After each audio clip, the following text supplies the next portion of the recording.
প্রবল ক্রুদ্ধা দেবী কৌশিকীর তৃতীয় নয়নের অগ্নিরাশি থেকে আবির্ভূতা হলেন দেবী কালী, অজনী সম্ভূতা।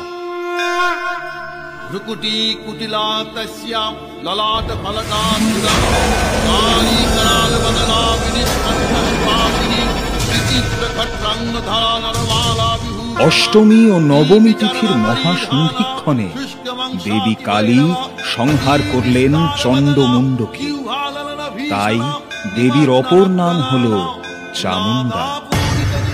অসুর রক্তবীজকে নিধন করা কঠিন। তার দেহের এক বিন্দু রক্ত ভূমিতে পতিত হলে তা থেকে জন্ম নেয় অগণিত নতুন রক্তবীজ।